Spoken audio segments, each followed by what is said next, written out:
자, 더운 날씨에 시험 치신다 고생하셨습니다. 대구 한국경찰학원 현장 모의고사 수사 해설 강의하겠습니다. 크게 어려운 문제는 없습니다. 그죠? 뭐 막판 정리하시는데 크게 혼동이 될 문제들은 없고요. 최근에 이제 그 개정 사항이 몇 개 있는데 참조하시라고 문제 지문으로 넣었습니다. 자, 같이 한번 하겠습니다. 1번을 보십시오.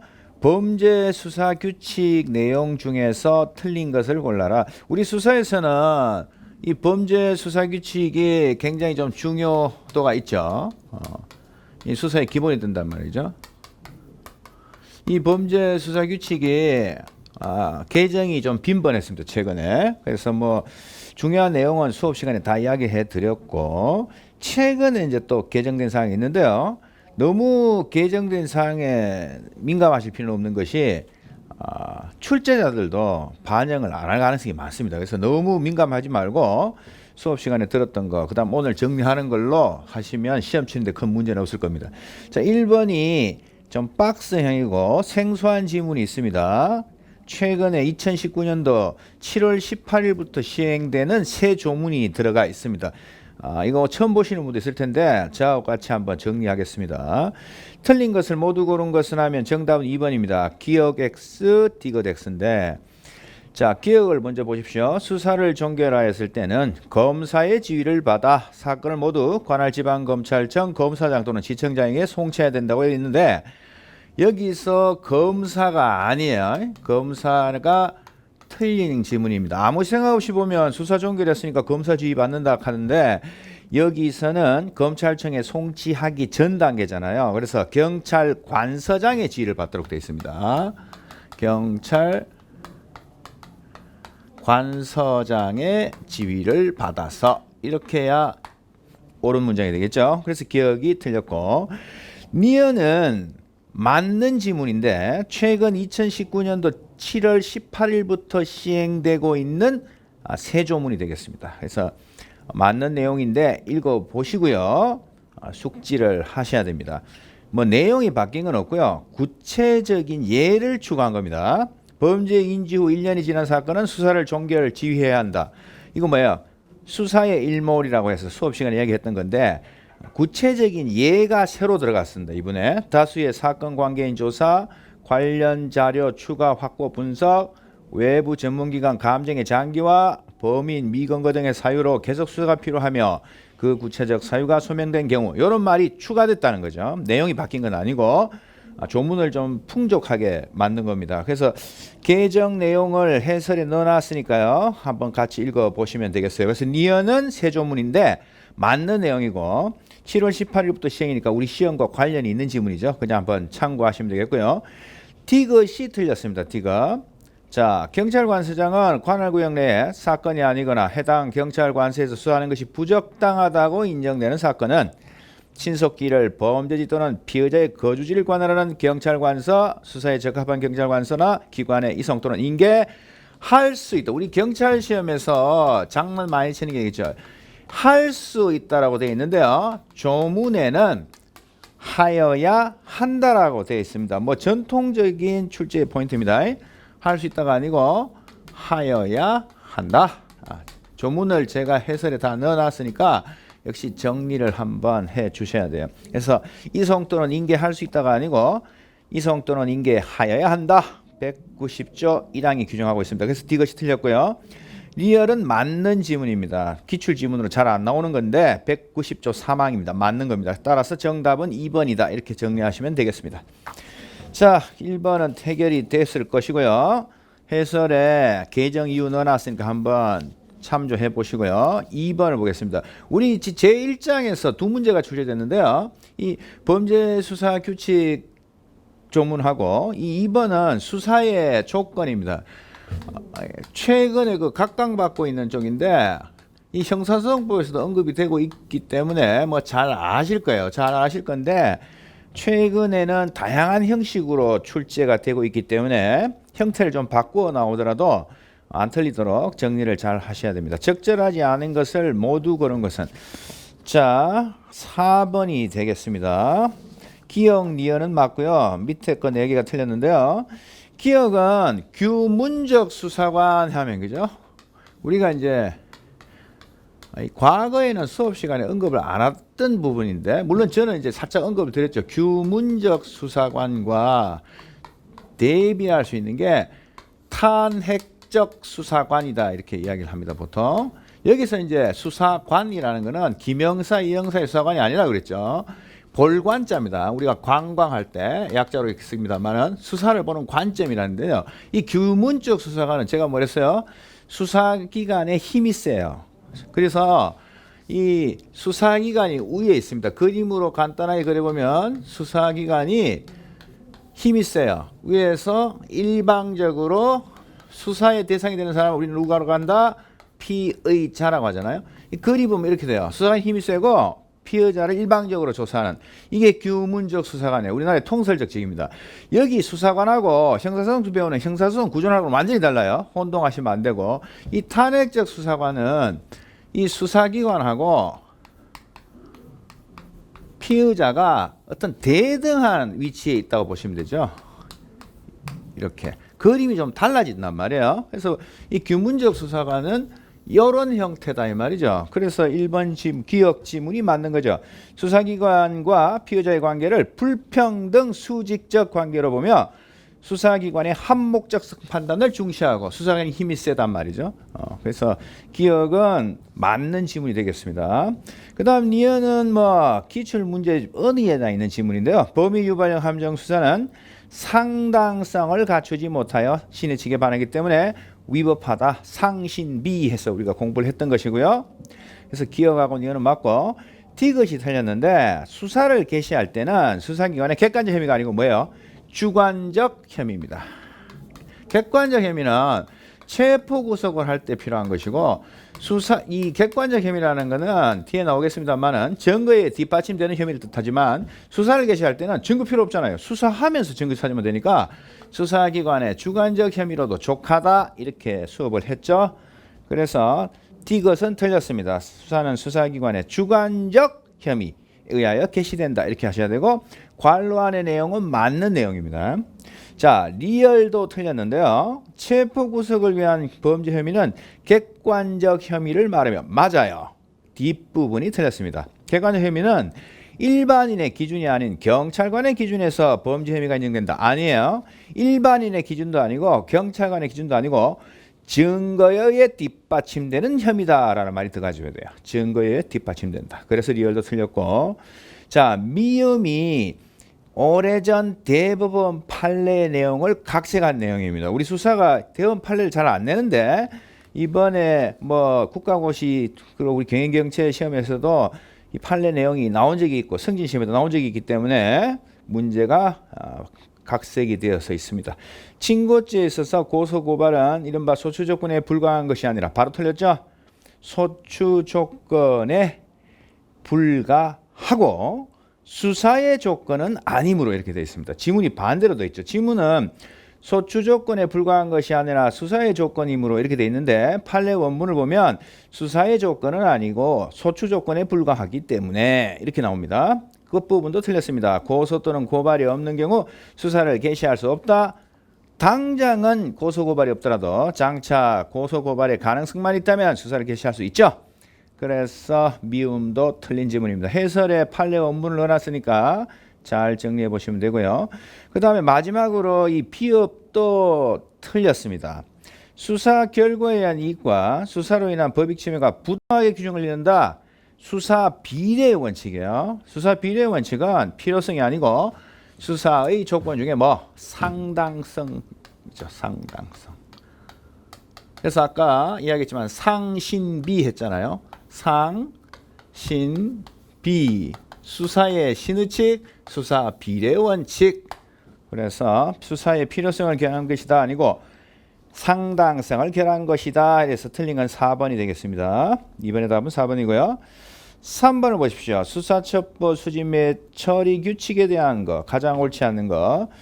자, 뭐 이거를 틀리신 분이 계시면은 반성을 좀 하셔야 돼요. 왜냐하면 1번 지문이 그동안의 기출 지문이 아니고 생소해요. 혼동을 줄 수는 있지만 2번, 3번, 4번이 확실하고 그동안 시험에 다 출제됐던 것이기 때문에 당연히 답을 1번으로 하셔야 돼요. 그래서 이런 문제를 틀리신 분들은 내가 아직 조문이 숙지가 덜 됐다 이렇게 생각하시고 얼마 남지 않은 시간에 봤던 기출 중요한 지문 위주로 보시는 게 더 효과적입니다. 정체불명의 이상한 모의고사에 힘을 빼시면 안 되고요. 자, 1번 한번 보시면요. 평가 책임자는 제출된 수사 첩보의 내용이 부실하여 보충할 필요성이 있을 경우 상당한 기간을 정하여 제출자에게 보완을 요구할 수 있다. 제출자가 보완 요구에 응하지 않을 경우는 반려해야 한다. 이렇게 되어 있는데 조문을 묻는 거잖아요. 조문에는 제출된 수사 첩보의 내용이 부실하여 보충할 필요가 있는 경우에는 제출자에게 보완을 요구할 수 있다. 요 말만 되어 있습니다. 규칙 7조 4조에 간단하게 한 줄로만 되어 있어요. 제출자에게 보완을 요구할 수 있다. 이렇게만 되어 있지 우리 지문처럼 상당한 기간을 정해서 보완을 요구했는데 보완에 응하지 않을 때는 반려해야 한다. 이런 내용 자체가 없어요. 아시겠어요? 조문 문제를 보시면 돼요. 3번의 답은 1번이다. 그렇게 정리하시고요. 해설 참조하시고. 자, 이제 4번 보겠습니다. 이 범죄수사규칙상 변사사건 처리 요령에서 적절하지 않는 건데 이게 이제 변사체 검시, 변사자 검시 동의어로 막 쓰는데요. 행정검시 규칙이 실효되면서 옛날하고 조금 다르게 출제 포인트가 옮겨졌습니다. 그래서 최근에 각광받는 쪽은 범죄수사규칙상 변사사건 처리 요령에 관한 조문 몇 개, 수업 시간에 몇 개 했었죠. 32조, 36조, 37조 나오는 것들. 이쪽이 출제 포인트가 좀 옮겨갔다고 보시면 돼요.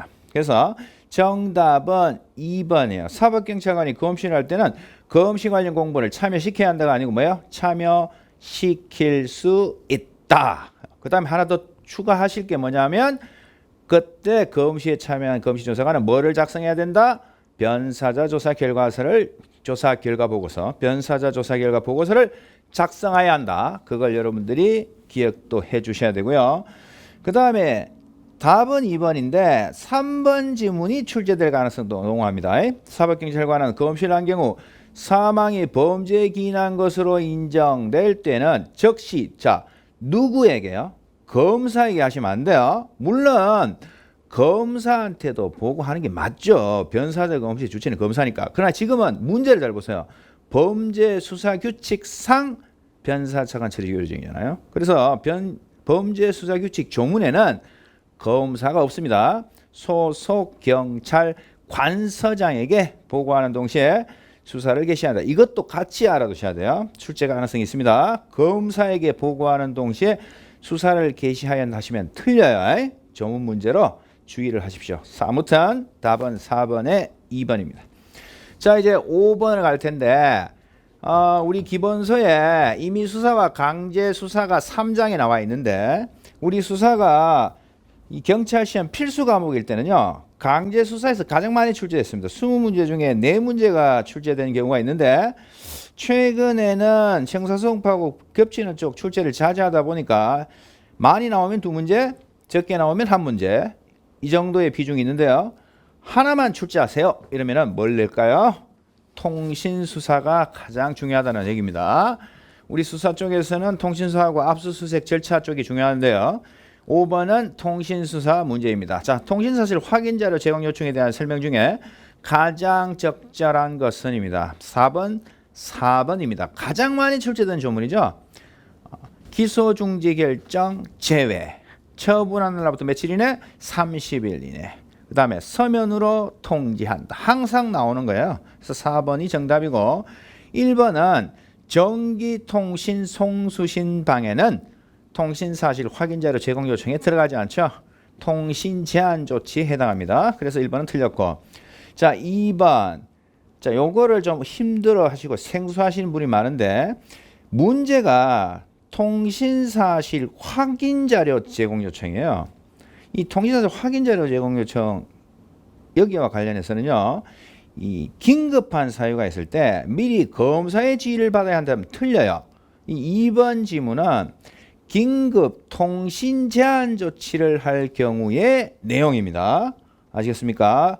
이 긴급한 사유가 있어서 허가를 받을 수 없다. 이럴 때는 미리 검사의 지휘를 받도록 하는 것은 긴급 통신 제한 조치와 관련된 것이고 5번은 통신사실 확인자료 요청이잖아요. 요거는 검사에 지휘받는 말이 없고 통신사실 확인자료 제공을 요청한 후 지체 없이 그 허가를 받아서 전기통신사업자에게 송부하도록 되어 있습니다.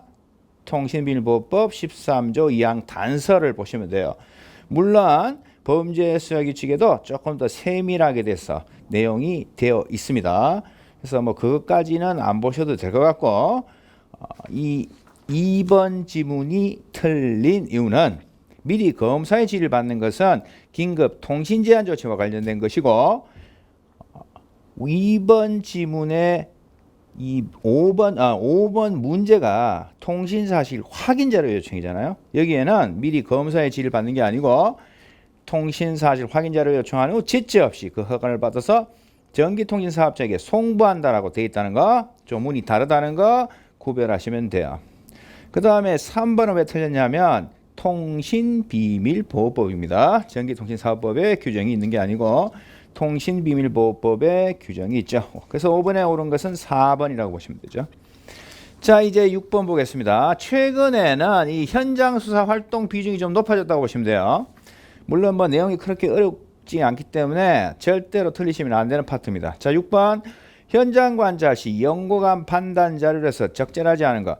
우리가 감수사, 감별수사라고 이야기했을 때 연고감 수사 대상자와 지리감 수사 대상자를 구별하는 것이 출제의 포인트입니다.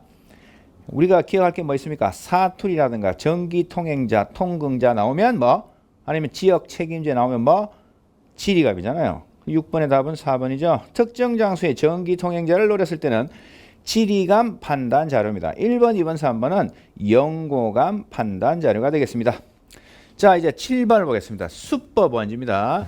이 수법 원지와 관련해서요, 이 규칙이 좀 바뀐 것들이 있잖아요. 그래서 바뀐 내용들 수업 시간에 다 공부를 했기 때문에 잘 알아두셔야 됩니다. 수법 원지에 대한 설명으로 옳지 않는 거 2번이죠. 기억 X, 리얼 X, 미음 X입니다. 자, 기억 보시면 범인이 성명불상자로 미금인 경우에도 수법원지를 전산 입력한다 라고 되어 있는데 수법원지는 범인 검거하고 나서 작성하는 거잖아요. 기억은 말도 안 되는 얘기입니다. 틀렸고요. 니은의 사건 담당 과장이 사건 송치 기록 검토 후 누락 여부를 검토한다. 맞는 얘기고. 자, 디귿 수법원지라 하면 수법 범인의 인적사항, 인상 특징, 수법 내용, 범죄 사실, 직업, 사진 등을 전산 입력한 것을 말한다. 새 조문이죠. 이제 최근에 바뀐 게 뭐예요? 종이 수법원지 없잖아요. 전산으로 바뀌었단 말이에요. 그래서 디귿은 맞는 지문이고 리얼 보시면 범행 수법 개요는 간단히 요약한다? 아니죠. 피해자의 주된 범행 수단과 방법이 부각되도록 상세히 입력한다. 이렇게 해주셔야 되고요. 그 밑에 보세요. 미음도 여제조의 작물조에 활용한다. 우리가 암기를 했죠. 여장피잖아요. 피. 여제조의 작물조에는 피의 통굴표지 수법원지가 아니고 수법원지는 범수해서 범인조회 이쪽으로 가야 되겠죠. 그래서 미음도 틀렸습니다. 피업은 맞는 지문으로 조문에 나와 있고요. 그래서 답은 2번입니다. 절대로 틀리시면 안 되는 파트라니까 자세히 한번 보시고 수법원지는 지금까지 한 문제씩 꼭꼭 나오고 있기 때문에요. 다른 개전 사항들도 정리를 잘 해주셔야 됩니다. 자, 이제 8번 하겠습니다. 알리바이 수사가 우리 경영경치에서는 이상하게 출제자들이 좋아하는데 그동안은 공짜로 주는 문제였습니다. 뭐 알리바이의 종류가 주로 나왔고 어려운 내용이 출제되지 않았는데 최근에 개인정보와 관련해서 꽈내는 그런 경향이 나타나고 있기 때문에 주의를 하셔야 돼요. 뭐 기존 기출문제처럼 쉽겠지라고 대강 읽으시면 안 되고 국어적으로 말을 바꾸는 경우가 있기 때문에 좀 자세히 읽어 두셔야 됩니다. 자, 옳고 그름의 OX가 바르게 된 것은 4번이에요. 자, 기억이 왜 틀렸죠? 교묘한 행위가 가해질수록 진실 발견이 쉽다, 용이하다라고 해줘야 돼요. 어렵다가 아니고요. 자, 니은요. 위장 알리바이는 그동안은 학생들이 사전에 계획적으로 자기의 존재를 확실히 인상 깊게 해놓고 이것만 공부를 했단 말이에요. 출제자가 그건 그대로 두고 뒤에 걸 바꿨죠. 장시간 동안이 아니에요. 극히 단시간 내에 이렇게 해야 됩니다. 기존의 기출 문제집이 없는 유형이다 이렇게 생각하시면 돼요. 그래서 니은도 틀렸고 디귿은 맞죠. 청탁알리바이 부탁하는 겁니다. 동그라미고 자 리얼이 이제 개념으로 꼬은 겁니다. 신경향이라고 보시면 돼요. 그래서 알리바이는 범죄 혐의자가 범죄가 행하여진 시간에 자 범죄 현장에 있었다는 사실이 아니에요. 범죄 현장 이외의 장소에 있었다는 사실을 입증함으로써 범죄 현장에 있었다는이 아니고 범죄 현장에 있지 않았다는 범죄 현장 존재 증명이 아니고 부존재의 증명으로 이렇게 하셔야 됩니다. 해설 보고 정리를 하시고요. 개념으로 꼬은 신경향이니까 조심하셔야 됩니다. 리얼 X고요. 미음은 R 기회 시장 우리가 뭐 익히 암기하고 있는 거니까 맞는 지문이고 답은 4번이 되겠습니다. 자 9번을 볼게요. 수사서류 작성 요령입니다. 조3 및 수사서류 작성은 과거에 비해서 출제 비중이 좀 낮아졌다고 보는데 한 문제 정도 나온다면 조사 요령보다는 수사서류 작성 요령이 나올 가능성이 많고 제가 수업 시간에 이야기했던 빅3가 90% 정도 된다 이렇게 말씀을 드렸는데 요거는 이제 종합 내용이죠. 빅3 내용도 들어있고 그 뒤에 나오는 기출지문들이 섞여 있는 박스형입니다. 자 틀린 것은요 3번이 되겠네요. 기억하고 니은은 맞아요. 기억 왜 맞아요? 송치서류니까 송치인이 직접 관여합니다. 진술인이 관여한다면 틀리고요. 니은 보세요. 경합범일 때 가나다 순으로 하되 형이 중하거나 공소시효가 장기인 순으로 기재한다. 당연한 거고. 자 틀린 것이 디귿 리얼 미음입니다. 비읍 보시면 체포보고서는 피의자를 체포한 경찰관이 작성한다. 당연한 얘기인데요. 틀린 게 왜 틀린지 봐요. 디귿 보시면 의견서 전과 사실은 연도순으로 기재하는 게 가장 적절하다. 그냥 연도순은 안 된다고 그랬잖아요. 그죠? 기출지문이에요. 뭐요? 항상 두 개로 갈라서 징역, 금고, 집행유예를 연도순 그 다음 벌금, 기소유예를 연도순으로 그 다음에 적도록 되어 있습니다. 그냥 연도순 하시면 안 되고 항상 두 개로 나눠야 됩니다. 그 다음에 리얼 보시면 범죄 인지서에서 범죄 사실은 중요 범죄 순으로 기재한다. 중요 범죄 순이 틀렸어요.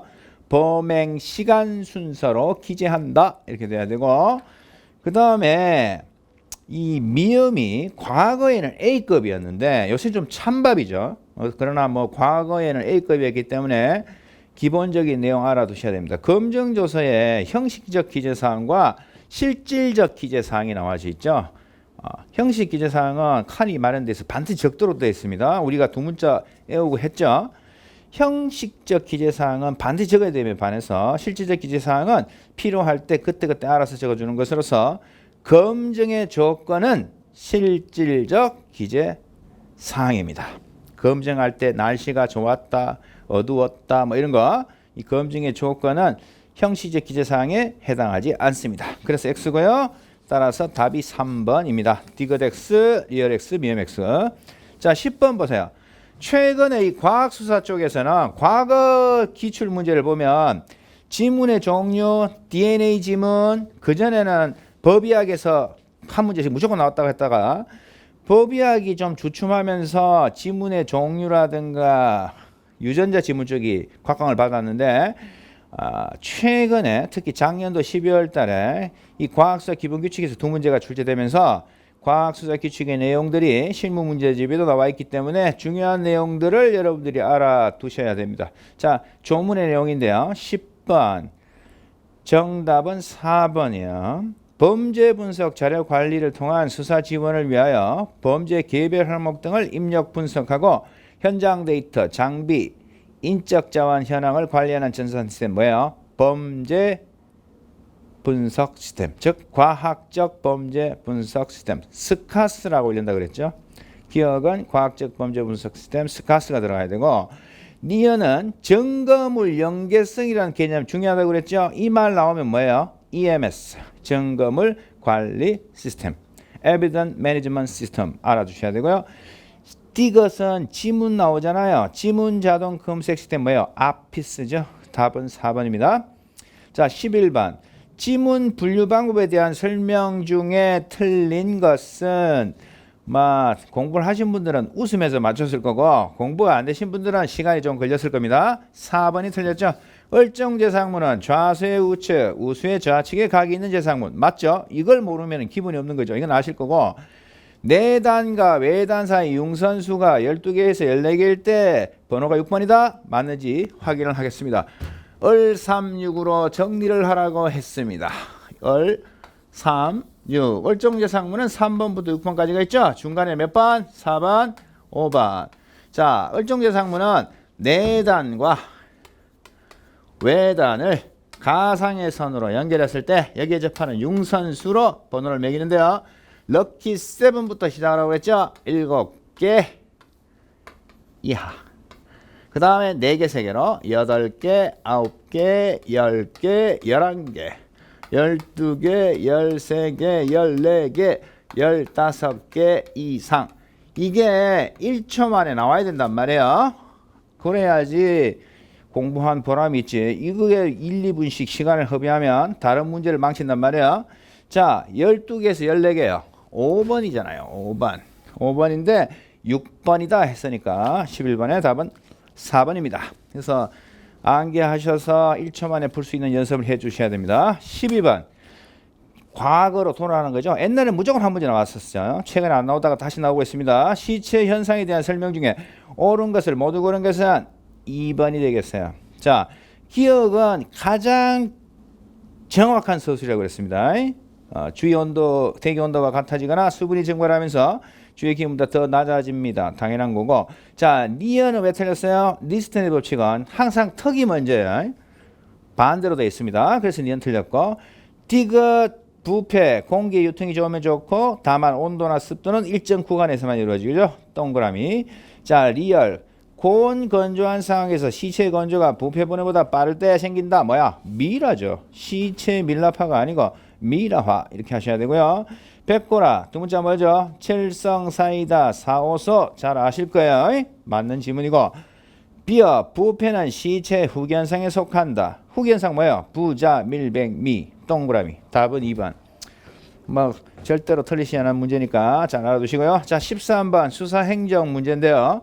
이 수사행정 쪽에서 옛날에는 유치행정 호송 따로 냈다면 종합문제로도 많이 내는데 이 호송에서는 과거 호송의 종류 이런 쪽이 출제됐다면 최근은 사고 발생 시 조치 요령 이쪽 조문이 아주 각광받는 쪽입니다. 이 문제도 그 각광받는 쪽에서 출제가 된 것인데요.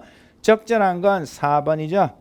피호송자가 사망했을 때 시체와 서류, 영치금품의 인도를 받은 경찰관서는 적시 호송관서와 인수관서의 사망의 시 원인 등을 통지하고 서류와 금품을 호송관서에 송부하는 거야. 시체를 송부하는 게 아니야. 서류와 금품은 호송관서에 송부한다. 뭐 기출지문이니까 아실 거고. 4번은 동그라미고 1번은 끝부분이 틀렸어요. 호송관서에 인도하여야 한다가 아니고 발병지에서 가까운 경찰관서에 인도하여야 한다. 이렇게 되셔야 되고요. 2번도 끝에 보세요. 매장을 하도록 의뢰한다? 아니잖아. 가매장이죠. 가매장. 그래서 틀렸고 3번 역시 끝부분 도주 예상지 관할 경찰서장에게 수사를 의뢰한다? 아니 사고 발생지 관할 경찰서장에게 수사를 의뢰해야 합니다. 옳은 거는 4번밖에 없습니다. 그 정도 보시면 되고요. 14번을 보십시오. 이제 14번부터는 강론 문제입니다. 강론에서 가장 중요한 거 한 문제만 뽑아보세요. 뭐예요? 성폭력 사건 수사입니다. 14번 성폭력 범죄의 처벌 등에 관한 특례법에 대한 설명으로 가장 적절하지 않은 것은 역시 기출 지문들인데요. 1번이 틀렸죠? 자, 촬영을 하여서는 안 된다. 끝부분에 있잖아. 이건 뭐예요? 짱구는 찍어 놓아야 해. 그 조문이네요. 짱구 할 때 장은 뭐야? 장애인이고 구는 뭐야? 만 19세 미만이에요. 그런데 1번 지문은 19세 이하이거나 하니까 틀렸죠. 19세 이하가 아니고 19세 미만. 벌써 출제됐던 기출주문이니까 알아두시고요. 2번, 3번, 4번 모두 중요해요. 4번이 뭐예요? 쌈장은 성폭력에서 공소시효 배제. 13세 미만 맞죠? 3번 보세요. 업무상 위력에 의한 간음은 DNA 증거 등 그 죄를 증명할 수 있는 과학적 증거가 있을 때는 공소시효 10년 연장된다. 맞아요. 이거하고 비교할 건 뭐야? 카메라 등 이용 촬영죄는 공소시효 10년 연장되는 거 해당하지 않죠. 그것까지 같이 알아두셔야 되고요. 2번 미성년자에 대한 성폭력 범죄의 공소시효는 해당 성폭력범죄로 피해를 당한 미성년자가 성년에 해당한 날부터 진행합니다. 뭐 형사법에서 잘 배우셨기 때문에 자세한 설명 생략하고 14번의 답은 1번 19세 이하가 아니고 19세 미만 이렇게 정리하십시오. 자 15번 가정폭력 범죄의 처벌에 관한 특례법상 가정폭력 범죄의 내용에 관한 설명 중에 옳지 않은 거 정답은 4번이죠. 제가 수업 시간에 최근에 지문으로 가장 나오는 게 뭐랬어요? 가정폭력 대상 범죄에 뭐가 있느냐. 성진 쪽에서 굉장히 중요하다고 그랬죠. 반드시 암기하라고 그랬죠. 인질 강요는 해당하지 않아요. 그래서 이것이 틀렸고 리얼 피해자는 자기 또는 배우자의 직계조직이 가족폭력인 경우 이를 고소할 수 있지요. 원래 형사성법에 보면 자기 또는 배우자에게 직계존속은 고소고발할 수가 없어요. 왜? 우리나라는 동방예의지국이니까 어떻게 아들이 아버지를 사위가 장인어른을 고소하겠어 라고 했는데 예외가 2개 있다고 그랬죠. 성폭력과 가정폭력은 예외입니다. 따라서 고소할 수 있다 이렇게 하셔야 돼요. 정답은 4번입니다. 자 16번 이 마약류 범죄 수사인데요. 무조건 한 문제 나오시면 돼요. 이쪽도 경향이 좀 바뀐 게 뭐냐면 2015년도 6년도 쪽에 대마가 주로 출제됐어요. 대마가 그것도 뭐 별로 어렵지도 않은 건데 나오다가 최근 성진부터 시작해서 향정신성 의약품 쪽으로 또 슬며시 출제가 중점이 옮겨가는 것 같은데 이 16번 문제는 임시마약류라는 개념을 확실히 알고 계시라고 넣은 겁니다. 벌써 임시마약류 조문은 출제가 됐었습니다. 마약류가 아닌 물질 중에 오용 또는 남용으로 인한 보건상의 위해가 우려되어 긴급히 마약류에 준하여 취급 관리할 필요가 있다고 할 때 지정하는 거. 자, 긴급히라는 말이 있어서 이게 함정이에요. 긴급 마약류를 찍으면 틀려요. 임시 마약류입니다. 2번이 정답이고 조문을 적어놨습니다. 해설에 출친 거는 벌써 출제됐던 거예요. 그럼 여러분들은 이것만 아는 게 아니고 그 밑에도 알아두셔야 돼요. 1군 임시 마약류와 2군 임시 마약류로 갈라졌습니다. 이게 바뀐 지 얼마 안 됐죠. 아직 출제가 안 됐기 때문에 여러분들은 해설에 있는 1군 임시 마약류, 2군 임시 마약류도 구별해서 알아두셔야 돼요. 우리가 프로야구 가면 1군은 야구 잘하는 사람이고 2군은 야구 좀 못하잖아요. 마찬가지예요. 1군 임시 마약류는요. 신체적, 정신적을 미칠 가능성이 높은 물질이에요. 거기에 비해서 2군 임시 마약류는 신체적, 정신적 위해를 끼칠 가능성이 있는 물질이죠. 그러니까 1군은 아주 그 피해를 줄 가능성이 높은 물질, 2군은 가능성이 있는 물질. 그것까지 같이 알아두셔야 됩니다. 자, 17번 사이버 범죄, 우리 컴퓨터 범죄하고 그냥 동의로 쓰고 있죠. 악성 프로그램, 즉 컴퓨터 정보통신망에 접근하여 프로그램을 훼손, 멸실, 변경, 위조하거나 그 운영을 방해하는 프로그램을 유포한 자를 처벌할 수 있는 법률 또는 형법 제명은 뭐냐? 4번이에요. 정보통신망 이용 촉진 및 정보 보호하는 법률의 규율을 받습니다. 이거는 우리가 일반 수사 선생님들이 수업할 때 하지 않습니다. 그건 왜 내었냐? 출제자들이 보고 있는 공제의 문제집에 있더라 이런 얘기입니다. 출제 가능성이 있기 때문에 알아두셔야 됩니다. 17번의 답은 4번이고요. 18번 산업재사건보호기관. 우리가 두 문자로도 공부를 했습니다만 암기를 안 하고는 풀 수가 없는 겁니다. 제가 제일 중요한 게 뭐랬어요? 특이 표시는 갱신하라 이렇게 했죠. 특허권은 출원일로부터 20년, 그죠? 상표권은 뭐야? 표시는 갱신하라 10년인데 10년마다 갱신 가능하다. 그게 제일 중요하다고 그랬죠? 답이 2번입니다. 특허권 출원일로부터 20년입니다. 자, 1번은 뭐가 틀렸나? 15년이 아니고 10년. 3번은 설정 등록일로부터 10년이 아니고 출원일로부터 20년이죠. 상표 표시 10년이고요. 10년씩 갱신이 가능하다. 아무튼 18번의 답은 2번이고 항상 나오는 문제니까 암기하셔서 안 틀리도록 하시고요. 19번 대기환경보존법에서 정하고 있는 용의의 정의를 설명한 것으로 바르지 않는 거 뭐 엄청나게 시험에 출제된 거죠. 1번이에요. 기후생태계 변화 유발 물질 두 문자가 뭘까? 기생가스 기억나죠? 기생가스 가스하고 기후생태계 변화 물질은 뭐? 기체상 물질이에요. 기체상 물질. 그런데 1번은 어떻게 되어 있어요? 모든 물질로서 환경부령으로 정하는 것을 말한다고 했잖아요. 모든 물질이 아니고 기체상 물질로서 환경부령으로 정하는 것을 말해요. 그래서 두 문자가 뭐라고요? 기생가스. 2번은 두 문자가 뭐야? 뭔데? 그죠? 대기 중에 떠다니거나 흐늘내려오는 입자상 물질 뭐라고? 먼지잖아. 먼지. 뭔데? 그죠? 알아두셔야 됩니다. 19번의 답은 1번. 자, 마지막 20번 문제를 보겠어요. 이게 이제 최근에 개정된 사항이 있기 때문에 이걸 모르시는 분들은 답 찾는데 좀 힘들었을 텐데 지금 아시면 돼요. 이게 6월 11일부터 새로 시행되는 거예요. 그래서 특강 들으신 분들은 들었을 거고 특강 안 하신 분은 모를 거예요. 오늘 아시면 돼요. 출입국 관리법 및 출입국 관리법 시행령에 따른 출국 금지 사유로 가장 적절하지 않은 것은 출입국 관리법 제4조와 출입국 관리법 시행령 규정을 짬뽕해서 알아두셔야 되는데요. 조문에 1번, 2번, 3번은 있어요. 물론 교수님 그 답이 없어 이런 분이 있을 거예요. 4번 5천만 원 이상의 국세, 관세, 지방세를 정당한 사유 없이 그 납부기간까지 내지 아니한 경우 이 사람 옛날 출금지 사유 맞아요. 그런데 최근에 바뀌었습니다. 해설을 보시면 2019년도 6월 11일부터 옛날에는 그냥 국세, 관세, 지방세 모두 5천만 원이었어요. 이제는 바뀌어서 국세나 관세는 5천만 원이지만 지방세는 3천만 원으로 바뀌었어요. 6월 달부터 바뀌었어요. 3천만 원. 그래서 답이 옛날 조문으로 하면 4번도 맞지만 지금 새 조문으로 의하면은 틀린 거죠. 지방세는 3천만 원이기 때문에 일률적으로 5천만 원 이상을 하시면 틀려요. 그래서 20번의 답은 4번이에요. 그래서 더운 날씨에 시험 친다고 고생하셨는데 크게 어려운 문제는 없을 거예요. 여기서 이제 미진한 부분 정리 잘 하셔서 합격의 영광을 차지하시기 바라요. 수고하셨고요. 마치겠습니다.